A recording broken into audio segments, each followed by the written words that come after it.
అందరికీ నమస్కారం అండి. స్టోరీ బుక్ ఛానల్కి స్వాగతం. ఈరోజు నేను మీకు వినిపించబోతున్న కథ ఉన్నతమైన నిర్ణయం. రోషిని ఒక మధ్యతరగతి కుటుంబానికి చెందిన అమ్మాయి. సందీప్తో తనకి వివాహం నిశ్చయమైంది. తను తన జీవితం గురించి చాలా కలలు కంది. సందీప్తో పెళ్ళయ్యి అత్తగారింట్లో అడుగు పెట్టిన దగ్గర నుంచి అత్తగారి వేధింపులు మొదలయ్యాయి. ప్రతి పనిలో తప్పులు వెతకడం, తన భర్తకి తన మీద చాడీలు చెప్పడం, ఉన్నవి లేనట్టు లేనివి ఉన్నట్టు చూపించి తన భర్తకి తనకి గొడవలు పెట్టడం చేస్తూ ఉండేవారు అత్తగారు. ఆ బాధలు తట్టుకోలేక రోషిని తన భర్త సందీప్ని ఒప్పించి అత్తగారింటికి దూరంగా వేరే కాపురం పెట్టించింది. ఒక కొత్త ఇంట్లోకి మారిపోయారు వాళ్ళు. పెళ్ళైన 4 నెలలకే వేరు కాపురం పెట్టింది అని జనాలు చెవులు కొరుక్కున్నా కూడా రోషిని ఆ మాటల్ని పట్టించుకోలేదు. ఎందుకంటే జనాలందరి మాటల్ని పట్టించుకొని ఆ ఇంట్లోనే ఉంటే ఆ ఇంటి పరిస్థితులన్నీ తమ వివాహ జీవితం మీద చాలా పరిణామాలు చూపిస్తాయి. తన భర్తకి తనకి మధ్య ఉన్న ప్రేమ అనురాగాలన్నీ దెబ్బతింటాయి. అందుకే ఎవ్వరి మాటని పట్టించుకోకుండా రోషిని తన భర్తను తీసుకుని వేరుగా వచ్చేసింది. సందీప్ సాఫ్ట్వేర్ కంపెనీలో ఉద్యోగం చేస్తూ ఉండేవాడు. ఉదయాన్నే ఆఫీస్కి వెళ్ళిపోతే రోషిని ఉదయం నుంచి సాయంత్రం వరకు ఒక్కతే ఆ ఇంట్లో ఉండేది. ఉదయం తన ఇంట్లో పనంతా అయిపోయిన తర్వాత చుట్టుపక్కల వాళ్లతో పరిచయం పెంచుకొని మాట్లాడుతూ ఉండేది. రోషిని ఉండే పక్కింట్లోనే ఒక 20 సంవత్సరాల అమ్మాయి ఉండేది. తను చాలా అందంగా ఉండేది. రోషిని వాళ్ళ ఇల్లు, లలిత వాళ్ళ ఇల్లు ఆనుకునే ఉండేవి. సందీప్ ఆఫీస్కి వెళ్ళిపోయిన దగ్గర నుంచి రోషిని తన పక్కింట్లో ఉండే లలితతో సాన్నిహిత్యాన్ని పెంచుకుంది. లలితకి మాటలు రావు. లలిత తన తండ్రి ఇద్దరూ కలిసి ఆ ఇంట్లో ఉండేవారు. లలిత తల్లి ఎప్పుడో చచ్చిపోయింది. మాటలు రాకపోయినా తను సైగలతో చెప్పాలనుకున్న విషయాన్ని రోషినితో చెబుతూ ఉండేది. రోషిని కూడా మెల్లమెల్లగా లలిత సైగల్ని అర్థం చేసుకోవడం మొదలుపెట్టింది. వాళ్ళిద్దరి మధ్య సాన్నిహిత్యం ఏర్పడింది. రోజు ఇద్దరూ కలిసి కబుర్లు చెప్పుకుంటూ చాలా సమయం గడుపుతూ ఉండేవారు. రోషిని తన ఇంటి గోడ దగ్గర నిలబడి లలితతో మాట్లాడుతూ ఉండేది. అలా కొన్ని రోజులు గడిచాయి. ఆ తరువాత అకస్మాత్తుగా లలిత తండ్రి చనిపోయారు. అసలే మూగమ్మాయి, అందులోనూ తండ్రి చనిపోయాడు. లలిత చాలా బాధలో ఉంది. లలితను ఓదార్చడానికి రోషిని ఆ రోజు సందీప్ ఆఫీస్కి వెళ్ళిపోయిన తర్వాత వాళ్ళింటికి వెళ్ళింది. తన తండ్రి మరణానికి సంతాపం తెలియజేసింది. రోషిని లలితకి ధైర్యం చెప్పడానికి చాలా ప్రయత్నిస్తూ ఉంది. లలిత గోడకు ఆనుకుని కూర్చునుంది. తన కళ్ళల్లో నీళ్లు కూడా ఉన్నాయి.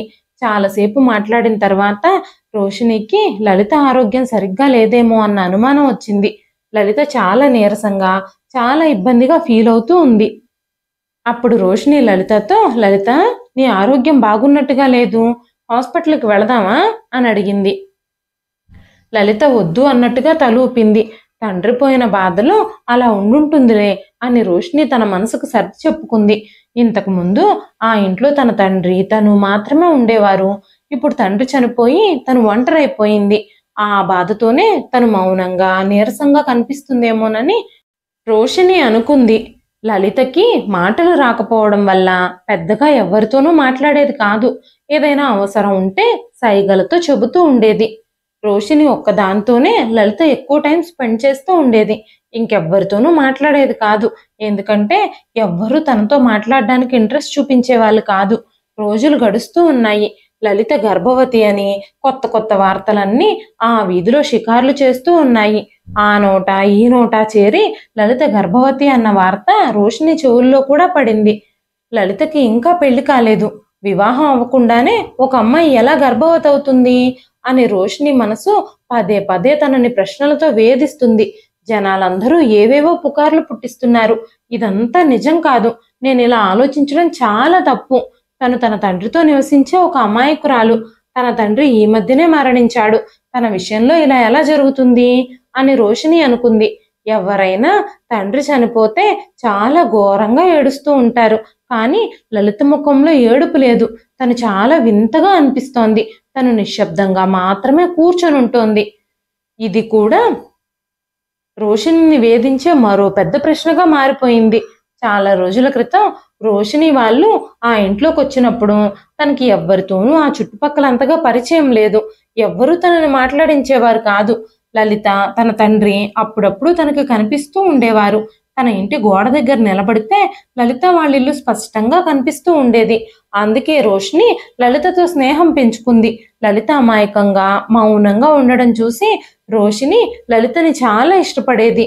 ప్రారంభంలో లలిత ఏమీ మాట్లాడేది కాదు, కానీ మెల్లమెల్లగా లలిత కూడా రోషినిని ఇష్టపడడం మొదలుపెట్టింది.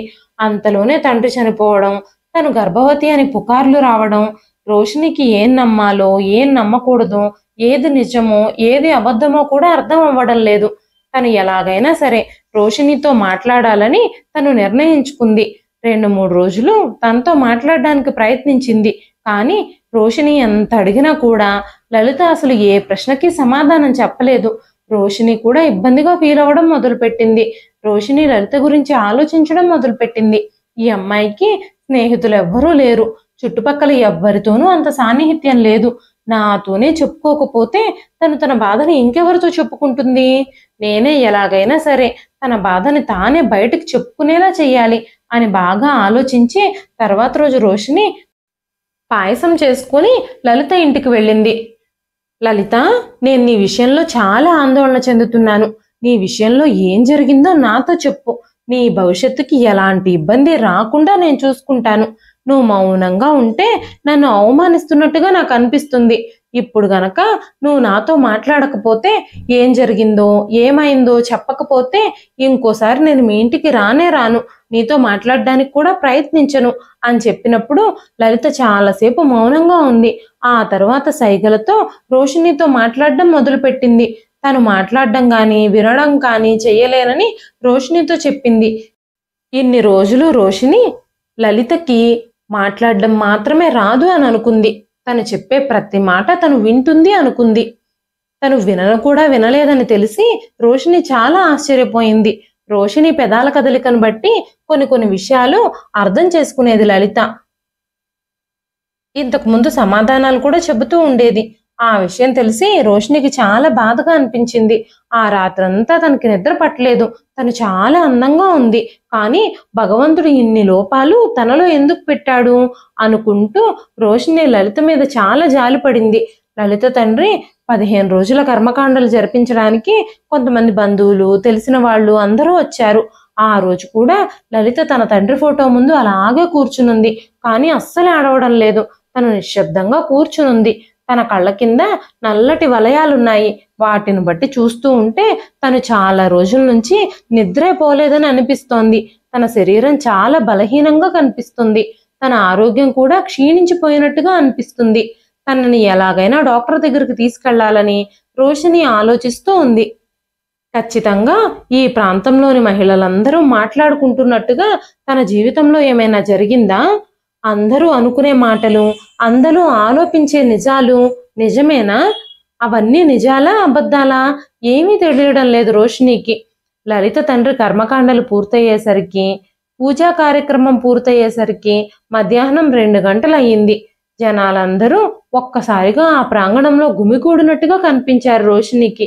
ఏం జరిగిందో అని రోషిని గబగబా ముందుకు వెళ్లి చూసింది. లలిత అక్కడ స్పృహ తప్పి పడిపోయింది. అందరూ తన చుట్టూ నిలబడి చూస్తూ ఉన్నారు. కనీసం లేపి మంచం మీద పడుకోబెట్టాలని కూడా ఎవ్వరూ అనుకోవడం లేదు. అందరూ అక్కడ నిలబడి వేడుక చూసినట్టుగా చూస్తూ ఉన్నారు. రోషిని త్వరగా ముందుకు వెళ్లి తనను లేపడానికి ప్రయత్నించింది. మంచినీళ్లు తన ముఖం మీద చల్లింది. తను మెల్లగా స్పృహలోకి వచ్చింది. ఆ తరువాత రోషిని తనకి మంచినీళ్లు తాగించింది. తనని వెంటనే డాక్టర్ దగ్గరికి కూడా తీసుకెళ్లాలి అని అనుకుంది. ముందుగా తను డాక్టర్ని అక్కడికే పిలిపించాలి అని అనుకుంది. కానీ డాక్టర్ వచ్చి ఎలాంటి విషయాలు చెప్తారో అని తను భయపడింది. డాక్టర్ ఏదైనా చెప్పకూడని విషయం చెప్తే అప్పుడు చుట్టూ ఉన్న వాళ్ళందరూ తనని ఎలా చూస్తారో అని చెప్పి రోషిని మెల్లగా లలితని పైకి లేపి తమకి దగ్గరలోనే ఉన్న ఒక క్లినిక్కి తీసుకెళ్ళింది. అక్కడున్న డాక్టరు ఆ అమ్మాయిని చెకప్ చేసినప్పుడు ఈ అమ్మాయి గర్భవతిగా ఉంది అని రోషినితో చెప్పారు. డాక్టర్ చెప్పిన మాటలు విని రోషిని ఒక్కసారిగా షాక్ అయిపోయింది. ఇన్ని రోజులు చుట్టుపక్కల జనాలందరూ మాట్లాడుకుంటున్న విషయాలన్నీ పుకార్లు కాదు, నిజాలు అని నిర్ధారణ అయిపోయింది. తనకిప్పటి వరకు పెళ్లి కాలేదు, తన విషయంలో ఎలా జరుగుతుంది అని ఆలోచించడం మొదలుపెట్టింది రోషిని. డాక్టర్కి ఫీజు కట్టేసి డాక్టర్ లలిత చాలా నీరసంగా ఉందని తనకి కొన్ని మందులు కూడా రాసిచ్చారు. ఆ మందులన్నీ తీసుకొని లలితని తీసుకొని జాగ్రత్తగా ఇంటికెళ్ళింది రోషిని. చాలాసేపు తనకి ఏం చేయాలో తెలియక నిశ్శబ్దంగానే కూర్చునుంది. తన హృదయంలో చాలా రకరకాల ఆలోచనలు తిరుగుతూ ఉన్నాయి. కానీ ఇప్పుడే తను ఏమీ అడగడానికి ఇష్టపడలేదు. ఎందుకంటే కొన్ని రోజుల క్రితమే తన తండ్రి చనిపోయాడు. ఇప్పుడు తన మానసిక పరిస్థితి చాలా ఇబ్బందిగా ఉండుంటుంది. అందుకే రోషిని తనని ఇంటికి తీసుకెళ్లి తనకి డాక్టర్ ఇచ్చిన మందులు ఇచ్చింది. ఆ తర్వాత తనకి భోజనం కూడా తినిపించి తనని మంచం మీద పడుకోబెట్టింది. ఆ తర్వాత కాసేపటికి లలిత నిద్రలోకి జారుకుంది. రోషిని మాత్రం అక్కడే బయట ఆలోచిస్తూ కూర్చుంది. కాసేపటి తర్వాత గదిలో అలికిడి వినపడడంతో రోషిని గబగబా గదిలోకి వెళ్లి చూసినప్పుడు లలిత నిద్ర లేచింది. భయంగా నిద్రలో నుంచి మేల్కొన్నట్టుగా అనిపించింది రోషినికి. ఏదో ఒక పీడకలు వచ్చిందేమో తనకి అని చెప్పి తన దగ్గరకు వెళ్ళి తనకి ధైర్యం చెప్పే ప్రయత్నం చేసింది రోషిని. వెంటనే లలిత రోషినిని కౌగిలించుకుని ఏడవడం మొదలుపెట్టింది. తను పదే రోషినికి ఒక ఫోటో చూపిస్తూ ఉంది. అది తన తండ్రి ఫోటో. ఆ ఫోటో చూపిస్తూ లలిత ఏదో చెప్పడానికి ప్రయత్నిస్తూ ఉంది. ఆ విషయం రోషినికి ఏమీ అర్థం కావడం లేదు. ఏది ఏమైనా ఇన్ని రోజులు తనకున్న ఏకైక దిక్కైనా తన తండ్రి చనిపోయినందుకు తను చాలా బాధపడుతుంది అని రోషిని అనుకుంది. తనని ఓదారుస్తూనే ఉంది. కాసేపటి తర్వాత లలిత మామూలుగా అయ్యింది. ఆ తర్వాత రోషిని తన ఇంటికి వెళ్ళిపోయింది. సాయంత్రం లలిత కోసం భోజనం తీసుకొచ్చింది. లలితకు భోజనం తినిపించిన తర్వాత లలిత దగ్గరే కూర్చుని తనతో మాట్లాడడం మొదలుపెట్టింది. లలిత, ఉదయం నువ్వు స్పృహ తప్పి పడిపోయావు. నేను డాక్టర్ దగ్గరికి తీసుకెళ్లాను. డాక్టర్ నీ గురించి ఏం చెప్పాడో తెలుసా? నువ్వు 3 నెలల గర్భవతివి అని డాక్టర్ చెప్పారు అని చెప్పినప్పుడు ఏదో కొత్త విషయం తెలిసినట్టుగా, తనకి తెలిసిన విషయం విన్నట్టుగా లలిత ఒక్కసారిగా షాక్ అయిపోలేదు. తన ముఖంలో భావాలు మాత్రం మారాయంతే. వెంటనే రోషిని, లలిత, నువ్వు వివాహం చేసుకున్నావా? నీకు పెళ్ళయిందా ఇంతకు ముందే అని అడిగింది. వెంటనే లలిత మౌనంగా లేదు అన్నట్టుగా తన తల అడ్డంగా ఊపింది. నీ విషయంలో ఇంత ఘోరానికి ఎవరు ఒడిగట్టారు? ఇంత పాపం ఎవరు చేశారు? నీ జీవితం నాశనం చేసిన ఆ వ్యక్తి ఎవరో నీకు తెలుసా అంటూ నెమ్మదిగా అడిగింది రోషిని. మళ్ళీ కొంతసేపు లలిత మౌనంగా ఉంది. నీ జీవితం నాశనం చేసిన వ్యక్తి ఎవరు? నీకు తెలిస్తే నాతో చెప్పు. ఇప్పటికే మన చుట్టుపక్కల మహిళలందరూ దీని గురించి చాలా చెడుగా మాట్లాడుకుంటున్నారు. అందరికీ ఈ విషయంలో చాలా సందేహాలున్నాయి. ఇప్పుడు డాక్టర్ కూడా క్లియర్గా నువ్వు గర్భవతివి అని చెప్పేశాడు. నేను నీకు సహాయం చేయడానికి సిద్ధంగా ఉన్నాను. నీ జీవితంతో ఆడుకున్న వ్యక్తి ఎవరైనా సరే తనకి బుద్ధి చెప్పి నీ జీవితానికి ఒక దారి చూపిస్తాను. నీకు న్యాయం జరిగేలా చేస్తాను. నువ్వు నోరు తెరిచి విషయం చెప్తే నేను ఈ విషయం గురించి పోరాడతాను. మనం తోడేళ్లలాంటి మనుషుల మధ్యలో బ్రతుకుతున్నాము. ఇప్పుడు స్వయంగా నీకు ఆదరించే దిక్కు కూడా లేదు. ఉన్న ఒక్క తండ్రిని కూడా ఈ మధ్య కోల్పోయావు. ఇప్పుడు ఈ విషయం బయటకు వెళితే నీ జీవితం నాశనం అయిపోతుంది. నువ్వు నీ జీవితంలో ఏం జరిగిందో అనే నిజాన్ని నాతో చెప్పు. నేను నీకు ఖచ్చితంగా సహాయం చేస్తాను. నీకు అండగా నిలబడతాను అని మాట్లాడుతూ ఉన్నప్పుడు లలిత కళ్ళ నుంచి కన్నీళ్లు ప్రవహిస్తూనే ఉన్నాయి. రోషిని తన కన్నీళ్లను తుడుస్తూ ధైర్యం చెబుతూ ఉంది. ఆ తర్వాత రోషిని మళ్ళీ, దయచేసి ఆ వ్యక్తి ఎవరో చెప్పు, మిగతా విషయాలన్నీ నేను చూసుకుంటాను అని మాట్లాడుతూ ఉన్నప్పుడు లలిత వణుకుతున్న చేతులతో తన తండ్రి ఫోటోనే చూపిస్తూ ఏదో చెప్పడానికి ప్రయత్నిస్తూ ఉంది.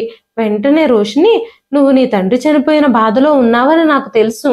ఇలాంటి బాధలో ఉన్న నిన్ను ఇలాంటి ప్రశ్నలు అడగకూడదని కూడా నాకు తెలుసు. కానీ నేను నీకు సహాయం చేయాలి అని అనుకుంటున్నాను. నాకు ఇది తప్ప వేరే మార్గం తెలియదు. నువ్వు ఆ నేరస్తుడి పేరు నాతో చెప్పు అని మాట్లాడుతూ ఉంది. లలిత ఒక్కసారిగా లోతైన శ్వాస తీసుకుని మౌనంగా అయిపోయింది.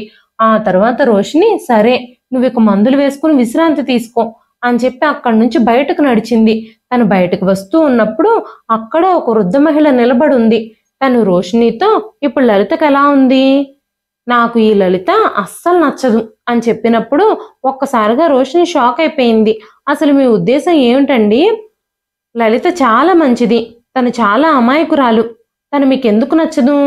మీరు తనలో ఉన్న లోపాన్నే చూస్తున్నారా? తన మనసుని ఎవ్వరూ పట్టించుకోరు అని రోషిని అనగానే, అవన్నీ పక్కన పెడితే నువ్వు హాస్పిటల్కి వెళ్ళడం కంటే ముందుగానే నాకు లలిత గర్భవతేమో అని అనుమానంగా ఉంది. లలిత కడుపుతో ఉన్నట్టు నాకు అనిపిస్తుంది. ఎందుకంటే చాలా రోజుల నుంచి తన ఆరోగ్యం అంతగా బాగోలేదు. ఎప్పుడూ కళ్ళు తిరుగుతున్నట్టుగా, వాంతులు చేసుకున్నట్టుగా ఉంటుంది అని చెప్పినప్పుడు రోషిని ఏమీ మాట్లాడలేదు. వెంటనే ఆవిడ, ఇంతకీ డాక్టర్ ఏం చెప్పారేమిటి అంటూ రోషినిని అడిగింది. అప్పుడు రోషిని, మీరు చెప్పింది నిజమేనండి. డాక్టర్ కూడా తను 3 నెలల గర్భవతి అని చెప్పారు. కానీ ఈ విషయం ఎవ్వరితోనూ చెప్పొద్దు మీరు. ఇప్పటికే తనని అందరూ అవమానిస్తూ ఉన్నారు. ఇక ఈ విషయం కూడా తెలిస్తే ఈ ప్రాంతంలోని మహిళలందరూ తనని అసహించుకుంటారు అని చెప్పినప్పుడు ఆ వృద్ధ మహిళ ఏమీ మాట్లాడలేదు. మౌనంగా ఉండిపోయింది. రోషినికి ఆవిడ అనుమానం నిజమే అని కన్ఫర్మ్ చేసి తప్పు చేశానేమో అనిపించింది. అనుకున్నట్టుగానే ఆ మహిళ ఆ విషయాన్ని ఆ వీధి మొత్తం వ్యాపింపజేసేసింది. 2 రోజుల్లోనే లలిత గర్భవతి అని ఆ ప్రాంతం మొత్తం తెలిసిపోయింది. ఈ విషయాలు తెలుసుకున్నప్పుడు రోషిని కోపంగా ఆ వృద్ధ మహిళ ఇంటికి వెళ్ళి, పాపం లలిత విషయంలో మీరు ఇదంతా ఎందుకు చేశారు? తన మీద మీకు కొంచెం కూడా జాలి లేదా? తను నిస్సహాయ స్థితిలో ఉన్న ఒక అమ్మాయి. తనకి సపోర్ట్ ఇవ్వడానికి బదులుగా ఈ వీధిలో తన పరువంతా తీసేశారు మీరు. ఈ రహస్యాన్ని మీరు మీలో దాచుకోలేకపోయారా? ఈ విషయం నేను మీతో చెప్పినందుకు నాకే సిగ్గుగా అనిపిస్తుంది అనగానే ఆవిడ సిగ్గుపడడానికి బదులుగా, నువ్వు చెప్పకపోయినా సరే ఈ విషయం అందరికీ తెలుసు. ఇంకో నెల పోతే తన కడుపే అందరికీ కనిపిస్తుంది అంటూ మాట్లాడడం మొదలుపెట్టింది. ఆ అమ్మాయి అమాయకురాలని నువ్వనుకుంటే సరిపోదు. వాళ్ళ నాన్న ఉదయం అనగా బయటికెళ్తాడు, రాత్రెప్పుడో ఇంటికొస్తాడు. అప్పటి వరకు ఈవిడ గారు ఎవరితో కులుకుతుందో. ఇప్పుడు చూడు, 3 నెలల కడుపు తెచ్చుకుంది. అమాయకురాలు అమాయకురాలు అనుకుంటే ఎంత ఘనకార్యం చేసిందో. ఇలాంటి వాళ్ళని మన మధ్యలో ఉంచుకుంటే అస్సలు మంచిది కాదు. మన పిల్లలు కూడా చెడిపోతారు. మన పిల్లల మీద కూడా ఇలాంటి వాళ్ళ ప్రభావం పడుతుంది. నేను నా ఇంట్లో ఉండనివ్వను. తను ఇదే ప్రాంతంలో నివసించాల్సి వస్తే తను మరింకెక్కడికైనా వెళ్ళిపోవాలని నేను చెప్తాను అనగానే రోషిని, లలితకి తనకంటూ ఉన్న తండ్రి చనిపోయాడు. తను ఎవరో, ఎక్కడి నుంచి వచ్చిందో ఈ వార్తలు ఏవి ఎవ్వరికీ తెలియదు. ఇప్పుడు తను గర్భవతి అని తెలిసిన వెంటనే మీరు ఇలా ఆలోచించడం చాలా తప్పండి అని చెప్పింది రోషిని. కానీ తన వయసు ముందు, అనుభవం ముందు, తనకు ఆ వీధిలో ఉన్న పలుకుబడి ముందు రోషిని ఏమీ మాట్లాడలేకపోయింది. లలితకు ఎలాగైనా న్యాయం చేయాలని రోషిని ఆలోచిస్తూ ఉంది. ఆ తర్వాత రోజు ఉదయం లలిత ఇంటి దగ్గర నుంచి శబ్దాలు వినిపించడంతో రోషిని గబగబా అక్కడికి వెళ్ళింది. స్థానికులందరూ ఆ ఇంటిని చుట్టుముట్టి లలితని అవమానిస్తూ మాట్లాడుతూ ఉన్నారు. నువ్వు వెంటనే ఈ ఇల్లు విడిచిపెట్టి వెళ్ళిపో. నీలాంటి అపవిత్రమైన ఆడవాళ్ళని మా ప్రాంతంలో ఉండనివ్వం. నువ్వెక్కడి నుంచి వచ్చావో మాకు తెలియదు, ఎక్కడికి పోతావో కూడా మాకు అనవసరం అంటూ జనాలందరూ చాలా కఠినంగా మాట్లాడుతున్నారు. అందరినీ నిశ్శబ్దం చేయడానికి, ఆపడానికి రోషిని చాలా తీవ్రంగా ప్రయత్నించింది. పాపం ఆ అమ్మాయికి ఏ పాపమూ తెలియదు. మనందరము కలిసి ఎవరు తన విషయంలో ఇంత అరాచకానికి ఒడిగట్టారో తెలుసుకుందాము. ఎవరు తనని మోసం చేశారో, ఎవరు తనని ఇలా వాడుకున్నారో, ఏం జరిగిందో తెలుసుకుందాం. కొంతకాలం తనకి మద్దతు ఇవ్వండి. అసలు నేరస్తుడిని కనిపెట్టి శిక్ష పడేలా చేద్దాం. ఈ అమాయకురాలను శిక్షిస్తే మనకే పాపం తగులుతుంది. తను నోరు తెరిచి కూడా ఏమీ మాట్లాడలేని అమాయకురాలు. తన విషయంలో ఇంత ఘోరంగా ఎవరు ప్రవర్తించారో మనం తెలుసుకుందాం అంటూ అందరినీ ఒప్పించడానికి చాలా ప్రయత్నించింది రోషిని. కానీ జనాలందరూ రోషినినే అవమానకరంగా మాట్లాడడం మొదలుపెట్టారు. అంతలోనే రోషిని భర్త కూడా అక్కడికొచ్చాడు. వాళ్ళు రోషిని భర్తతో కూడా గొడవ పడ్డం ప్రారంభించారు. వాళ్ళందరూ ఈ అమ్మాయికి సహాయం చేయాలి అని అనుకుంటే మీరు కూడా ఇక్కడి నుంచి ఖాళీ చేసి బయటకు నడవండి అంటూ రోషిని వాళ్ళ ఇంట్లో సామాన్లు కూడా బయటకు విసరడం మొదలుపెట్టారు. ఇప్పుడు లలితకు సహాయం చేయడం కోసం రోషిని తన భర్త కూడా ఇబ్బందుల్లో పడ్డారు. వాళ్ళిద్దరూ ఇతరులకు సహాయం చేయడంలో ముందుంటారు. అందుకే లలితకి సపోర్టుగా మాట్లాడారు. ఇప్పుడు లలిత కారణంగా వాళ్ళు కూడా తమ ఇంటిని విడిచిపెట్టాల్సి వచ్చింది. ఇప్పుడు వాళ్ళిద్దరూ కూడా నిరాశ్రయులయ్యారు. లలిత, రోషిని భర్త సందీప్ ముగ్గురు నడి వీధిలో నిలబడ్డారు. అదే సమయంలో అక్కడికి ఒక పెద్ద నల్ల కారు ఒకటి వచ్చి ఆగింది. ఆ కారులోంచి ఒక మహిళ దిగి లలిత దగ్గరకు వచ్చి నిలబడింది. లలిత ఆమెతో ఏదో చెప్పడానికి ప్రయత్నిస్తూ ఉంది. వాళ్ళిద్దరి మధ్య సంభాషణ ముగిసిన తర్వాత లలిత రోషిణి వైపు, తన భర్త సందీప్ వైపు చూసింది. సందీప్ని, రోషిణిని కారెక్కమని అడిగింది. వాళ్ళిద్దరూ ఒకరి ముఖాలొకళ్ళు చూసుకుంటూ నిలబడ్డారు. లలిత కూడా రోషిణిని, సందీప్ని కారెక్కమన్నట్టుగా సైగ చేయడంతో వాళ్ళు ముగ్గురు కారులో కూర్చున్నారు. అప్పుడు ఆ మహిళ అక్కడ ఉన్న జనాలందరితో, మీరేం చేస్తున్నారు, మీకైనా అర్థం అవుతుందా? ఒక అమాయకురాల్ని రోడ్డు మీదకి గెంటేసినందుకు మీకు ఖచ్చితంగా శిక్ష పడుతుంది అనగానే, ఇలాంటి చెడిపోయిన వాళ్ళు మా మధ్యలో ఉండడానికి వీల్లేదు, మేము ఆల్రెడీ పోలీసులకి ఫోన్ చేశాము, పోలీసులు వచ్చి ఆ పిల్లని తీసుకెళ్తారు అంటూ వాళ్ళు లలిత గురించి చెడుగా మాట్లాడడం మొదలుపెట్టారు. వెంటనే ఆ మహిళ ముందు కంటే కోపంగా, మీరు పోలీసుల కోసం ఎదురు చూస్తున్నారా? ఇప్పుడు ఈ అమాయకపు అమ్మాయి మీద నిందల్ని ఆరోపించినందుకు గాను మీకే శిక్ష పడుతుంది, నేను ఆ అమ్మాయికి సహాయం చేస్తాను అని చెప్పినప్పుడు వాళ్ళందరూ ఆశ్చర్యంగా, ఈవిడెవరు, లలితకి ఈవిడెందుకు సహాయం చేస్తుంది అని ఆలోచించడం మొదలుపెట్టారు. ఆవిడ పోలీసులకు కూడా ఫోన్ చేసి, ఈ ప్రాంతంలోని ప్రజలు ఆ అమ్మాయి మీద తప్పుడు ఆరోపణలన్నీ చేస్తున్నారు, ఇక్కడ పరిస్థితి బాగానే ఉంది, మీరు రావాల్సిన అవసరం లేదు అని చెప్పింది. ఆ తరువాత ఆ మహిళ కారులో వాళ్ళందరినీ తీసుకుని బయలుదేరింది. ఆ మహిళ ఎవరు, వాళ్ళని ఎక్కడికి తీసుకెళ్తుందో రోషిణికి గాని సందీప్కి గాని తెలియదు. లలిత బంధువేమో అని రోషిణి అనుకుంది. కారులో ప్రశాంతంగా కూర్చుని వాళ్ళు బయలుదేరారు. చాలాసేపటి తర్వాత కారు ఒక పెద్ద ఇంటి ముందు ఆపబడింది. ఆ ఇల్లు చాలా పెద్దది, చాలా అందంగా ఉంది. జీవితంలో మొదటిసారిగా అంత పెద్ద బంగ్లాని దగ్గరగా చూసింది రోషిణి. ఆ మహిళ టీ తీసుకురమ్మని వాళ్ళ ఇంట్లో ఉన్న పని మనిషితో చెప్పింది. టీ రెడీ అయ్యేలోపు ఫ్రెష్ అయ్యి రమ్మని ఆవిడ చెప్పగానే సందీప్, రోషిణి ఒక గదిలోకి వెళ్లారు. సందీప్ ఫోన్ చూసుకుంటూ కూర్చున్నాడు. రోషిణి లలిత దగ్గరకొచ్చి, మీ బంధువులు చాలా ధనవంతుల్లా ఉన్నారు అని చెప్పగానే లలిత తల అడ్డంగా ఊపింది. ఆ తర్వాత మళ్ళీ రోషిణి, ఆవిడ నీకు చాలా దగ్గర బంధువులా ఉందే అనగానే మళ్ళీ లలిత తన తలని మళ్ళీ అడ్డంగానే ఊపింది. ఒక్కసారిగా రోషిణి కూడా షాక్ అయిపోయింది. లలిత సైగలకి అర్థం ఆవిడ తన బంధువు కాదు అని. మరి ఆ మహిళ ఎందుకు మనల్ని తనతో పాటు తీసుకొచ్చింది? నువ్వు తనతో ఎందుకు వచ్చావు? మమ్మల్ని కూడా తనతో పాటు ఎందుకు కారెక్కమన్నావు అని అడిగినప్పుడు లలిత ఈ విషయం గురించి ఏమీ చెప్పలేదు. ఇప్పుడు ఆల్రెడీ నీ వల్ల మేము ఒక సమస్యలో పడ్డాము, నువ్వు మళ్ళీ మమ్మల్ని ఇంకో సమస్యలో ఇరికించాలని చూస్తున్నావా? ఆవిడ నీకు తెలియనప్పుడు అసలు ఆవిడతో నువ్వెందుకు వచ్చావు? నీ మాటల్ని విని నేను కూడా నీ వెనకాలొచ్చాను చూడు, నేనెంత పిచ్చిదాన్నో, ఇప్పుడు నా భర్తకి నేనేం సమాధానం చెప్పాలి అని అనుకుంది రోషిణి. ఈ విషయం గురించి సందీప్కి ఏమీ తెలీదు. తనతో మెల్లగా ఈ విషయం గురించి మాట్లాడాలి అని అనుకుంది తను. అక్కడి నుంచి ఎలాగైనా వెళ్ళిపోవాలి అని అనుకుంది. ఆ మహిళ అప్పుడే అక్కడికి వచ్చి తమను విశ్రాంతి తీసుకోమని చెప్పగానే మౌనంగా గదిలోకి వెళ్ళిపోయింది. తను నిశ్శబ్దంగా కూర్చుంది, కానీ తనకు ప్రశాంతంగా అనిపించడం లేదు. తన మనసులో చాలా కలతగా ఉంది. ఆ వ్యక్తి ఎవరు? లలితకి కూడా తెలియకపోతే లలితకి ఎందుకు సహాయం చేస్తుంది అని ఆలోచిస్తూ రోషిణి ఆ మహిళ దగ్గరకు వెళ్ళి, మీరు లలితకి సన్నిహిత బంధువులు అని అనిపిస్తోంది, మీరింతకీ ఎవరు, లలితకి ఏమవుతారు అని అడగగానే ఆవిడ కూడా షాక్ అయిపోయింది. తర్వాత ఆవిడ నవ్వుతూ, నాకు అసలు ఈ లలిత ఎవరో కూడా తెలీదు, నేను తనకి బంధువుని కూడా కాదు అని చెప్పినప్పుడు రోషిణి, మరి మీరు ఎందుకు లలితకు సహాయం చేయాలి అని అనుకున్నారు? మీరు మమ్మల్ని ఎందుకు ఇక్కడికి తీసుకొచ్చారు అని అడగగానే ఆవిడ, నా పేరు ఝాన్సీ, నేను రోజు చాలా మంది వ్యక్తులకి సహాయం చేస్తాను. వాస్తవానికి నేను ఒక ఎన్జిఓకి చెందిన దాన్ని. నిరాశ్రయులైన ప్రజలకి సహాయం చేయడానికి మేము ప్రయత్నిస్తూ ఉంటాము. నేను, నా భర్త కారులో వెళుతూ ఉన్నప్పుడు అక్కడ పరిస్థితి చూసినప్పుడు ఖచ్చితంగా ఎంతో కొంత గందరగోళం అక్కడ నడుస్తుంది అని నేను అర్థం చేసుకున్నాను. నాకు సైగల భాషని అర్థం చేసుకోవడం కూడా తెలుసు.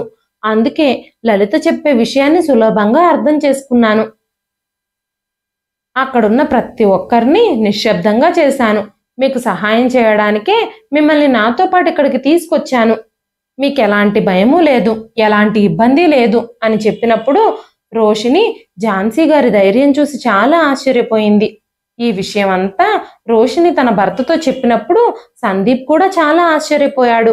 ముక్కు మొహం తెలియని వ్యక్తులకు కూడా సహాయం చేసే వాళ్ళు ఉంటారా ఈ లోకంలో అని అతను అనుకున్నాడు. ఆ తరువాత ఝాన్సీ గారికి ఆయన కృతజ్ఞతలు కూడా చెప్పాడు. రోషిని ఎలాగైనా లలిత గురించి ఝాన్సీ గారికి చెప్పాలి అని అనుకుంది. కానీ ఇప్పుడు మాట్లాడడానికి మంచి సమయం కాదని మౌనంగా ఉండిపోయింది. అంతలోనే ఝాన్సీ గారి ఫోన్ మోగింది. ఆవిడ బయటకు వెళ్లాల్సిన పని వచ్చింది. వెంటనే ఆవిడ, మీరేం బాధపడాల్సిన అవసరం లేదు, మీరిక్కడ ఖచ్చితంగా సురక్షితంగా ఉన్నారు. నేను మీ కథని పూర్తిగా తెలుసుకోవాలి అని అనుకుంటున్నాను. అక్కడ ఏం జరిగిందో నేను మీ ద్వారానే వినాలి అని అనుకుంటున్నాను. కాబట్టి మీరు మాతో పాటు కొద్ది రోజులు ఇక్కడే ఉండండి.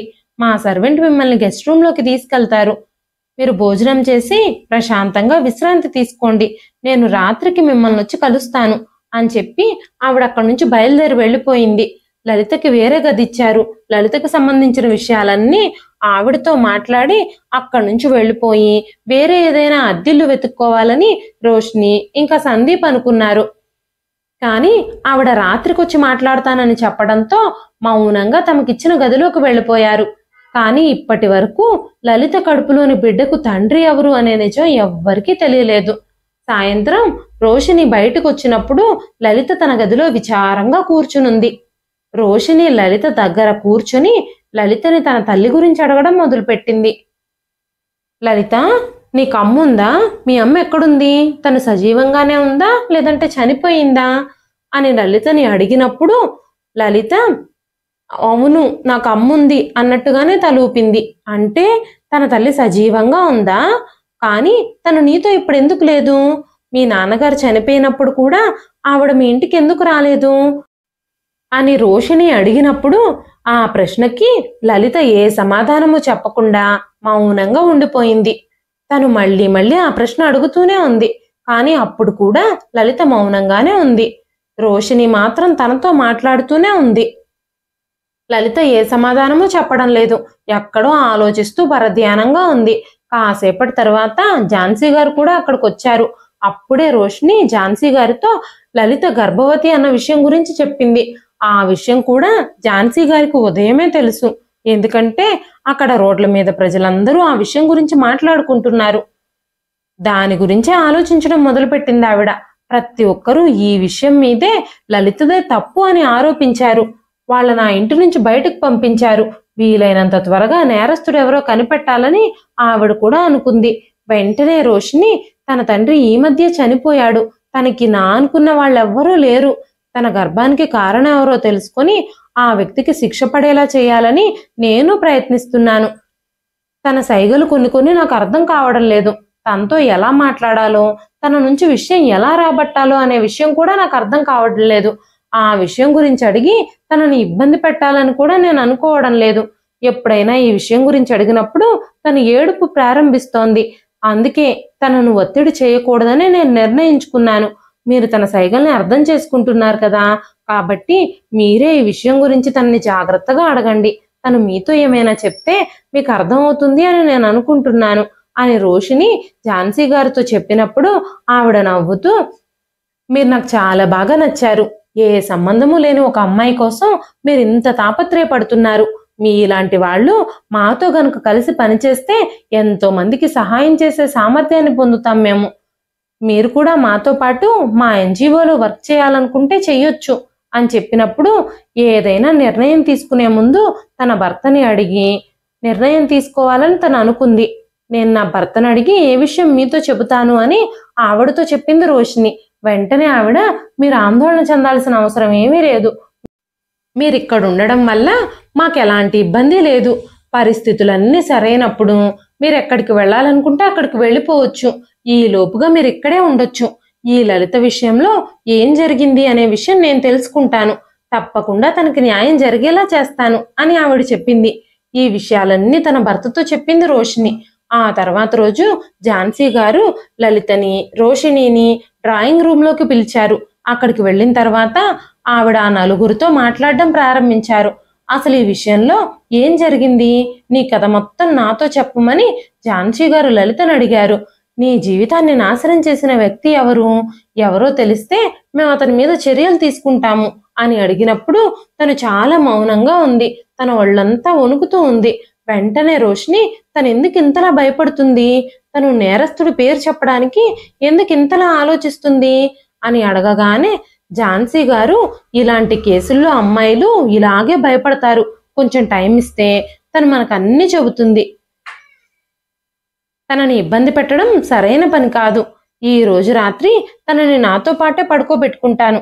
నేను తనతో నిజాలు చెప్పించడానికి ప్రయత్నిస్తాను అని మాట్లాడిన తర్వాత ఝాన్సీ గారు రోషినితో, ఇంతకీ నువ్వు ఎన్జిఓలో చేరాలని నిర్ణయం తీసుకున్నావా లేదా?